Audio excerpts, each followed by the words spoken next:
सुधा और राकेश के 3 बेटे थे। शादी के बाद तीनों माँ बाप से दूर रहते और सिर्फ त्योहारों में आते। माँ जी, पिताजी, अगली बार आप लोग हमारे घर आइएगा। अरे नहीं बहू, सब यहीं आ जाते हैं तो घर खिला खिला लगता है। हाँ बहू, तू हमेशा बुलाती है तो जरूर आएंगे तेरे पास भी। हाँ हाँ, दीदी का घर बड़ा जो है, सब कुछ आपने शादी के बाद दीदी को ही तो दे दिया था। हमें भी दिया होता तो हम भी बड़ा घर लेते। क्यों सुनील? अरे नहीं, पापा ने सबको एक बराबर ही दिया है। छोटी बहू, क्या चाहिए तुम्हें, बोलो। वो आपके सोने की चेन वाली घड़ी है ना, वो अगर आप मुझे, तभी वहाँ मजली बहू भी आ जाती है। और मुझे ना आपका मंगलसूत्र कितना लंबा, सुंदर और भारी भी है। अरे हाँ हाँ, तुम दोनों को ही दूंगी बहू, चिंता न करो। चलो अब खाना लगाओ, खाना खाया जाए। सभी मिलकर खाना खाते हैं कि पड़ोसन आ जाती है। अरे सुधा बहन, थोड़ी चीनी तो देना, घर में शक्कर नहीं है और मेहमान सर पर बैठे हैं। अरे छोटी बहू, चाची को शक्कर तो दे दो। अरे मजली दीदी, आप दे दीजिए ना, मैं यहाँ कम आती हूँ तो मुझे पता ही नहीं है कि सासू माँ सारी चीजें कहाँ रखती है। और तुम, मैं कौन सा यहाँ रोज शक्कर फाँकने के लिए आती हूँ, मुझे भी नहीं है पता। तभी बड़ी बहू हाथ में चीनी की कटोरी लेकर आती है। चाची, शक्कर आप लोगों का बड़ा सहारा है माँ जी और पिताजी को, वरना हम लोग तो यहाँ रहते ही नहीं। आप जैसे पड़ोसी हैं तो हम निश्चिंत है। और जीती रहे बहू, अब तो ये घर पड़ोस कम परिवार ज्यादा लगता है। सुधा अपनी बड़ी बहू को देखकर बहुत खुश रहा करती थी। वो उससे अक्सर घंटों बात भी किया करती, लेकिन दोनों दूसरी बहुओं का भी वो समझती थी कि शायद छोटी है, वक्त आने पर संभल जाएंगी। समय आ जाता है जब सभी को वापस जाना होता है। माँ जी, हम लोगों की फ्लाइट पहले है, हमें इजाजत दे। वो सास के गले लगकर चली जाती है। थोड़ी देर बाद छोटी बहू कहती है, माँ जी, मैं ना ये सोफे के कवर और चादरें ले जा रही हूँ, यहाँ तो ऐसी ही पड़ी रहेंगी। हाँ हाँ बहू, ले जा। और कुछ चाहिए तो बोल। और तो चाहिए बहुत कुछ, पर चलिए कोई बात नहीं, अगली बार ले जाऊंगी मैं।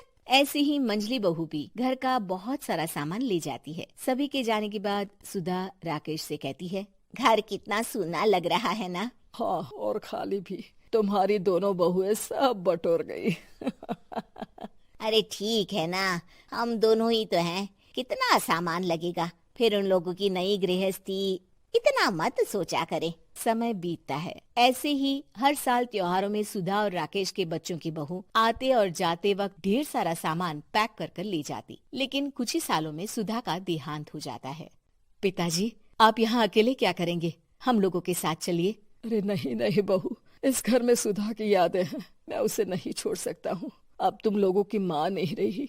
देख लो, वैसे तो मैंने उसके जीते जी सब कुछ दे दिया है, लेकिन कुछ उसका पर्सनल कीमती सामान था जो ये है, ले लो। सामान में होती है एक घड़ी और एक मंगलसूत्र। माँ जी ने कहा था कि वो ये घड़ी मुझे देंगी। हाँ हाँ, पिताजी, माँ ने सबके सामने ये घड़ी सरिता को देने के लिए कहा था। उठा लो सरिता माँ की घड़ी। अब क्या था, छोटी बहू फट से घड़ी उठा लेती है। और पिताजी, ये मंगलसूत्र तो माँ ने मुझे ही देने को कहा था, याद है ना? वो सभी की ओर इशारा करती है। तू भी ले ले ये हार बेटा, कोई बात नहीं। मंजली फटाक से हार उठा लेती है। ससुर बड़ी बहू की तरफ देखते हैं। तुझे क्या दूं बेटा? पिताजी, माँ ने एक चीज मेरे लिए भी रखी है। सभी के कान खड़े हो जाते हैं कि आखिर सास ने क्या रखा होगा बड़ी के लिए। अरे माँ जी तो दीदी से प्यार भी ज्यादा ही करती थी, हमेशा उनसे बात किया करती। जरूर कोई बड़ी और अपनी प्रिय चीज दी होगी दीदी को। और देख लेते हैं ना, वरना तो हम भी बराबर का बंटवारा करेंगे। हाँ, कर लेना बंटवारा। लेकिन बड़ी बहू, बताओ तो, सुधा ने क्या रखा है तुम्हारे लिए? अभी तो हम लोग यही हैं पापा जी, जब जाने लगेंगे तो बता दूंगी। बड़ी बहू के मुंह से ये बात सुनकर बाकी दो बहुएं सोचने लगती हैं कि आखिर क्या है जो दीदी को सासू माँ देकर गई है। दीदी, ऐसा तो नहीं ना कि पूरे घर का आधा हिस्सा माँ बड़ी भाभी को देकर गई हो? तभी वहाँ ससुर आ जाते हैं। नहीं, ऐसा कुछ नहीं है। मकान तो तुम तीनों का बराबर से है। देखो, बड़ी बहू से तुम्हारी सास ज्यादा जुड़ी थी, न जाने क्यों घंटों बात किया करती थी। पता नहीं क्या देकर गई है उसे। और ससुर जी, आपको क्या पता, चालाकी से पूरे घर के पेपर में साइन करवा लिए हो, या फिर कोई छुपा गहना। आखिर मकान पूरा तो आपने सासू माँ के नाम ही कर रखा था ना। अब घर में ये सस्पेंस बन जाता है कि आखिर बड़ी बहू क्या लेकर जाएगी। फिर वो दिन भी आ जाता है जब बड़ी बहू के जाने का समय हो जाता है। बेटा, परसों तुम चली जाओगी, बताया नहीं माँ ने तुम्हें क्या दिया घड़ी और हार जो बेशकीमती था और तुम्हारी सास को सबसे ज्यादा प्रिय था, उसका तो बंटवारा भी हो चुका है। अब तुम्हारी बारी। हाँ पिताजी, आज मैं ये बात बताने ही वाली थी। माँ ने मुझे उससे भी बेशकीमती चीज दी है और वो है आप। आपसे अधिक प्रिय उन्हें कुछ नहीं था। माँ चाहती थी कि आप मेरे साथ रहें। चलिए पिताजी। बेटा, मेरे पास तो कोई पेंशन भी नहीं है और ना ही कोई प्रॉपर्टी। लेकिन आपके पास संस्कार है पिताजी, जो मेरे बच्चे आपसे लेंगे, तो आपको ले जाने पर स्वार्थ ही है मेरा। चलिए ना पापा। सभी के सामने पिताजी बड़ी बहू और बेटे के साथ उनके घर चले जाते हैं।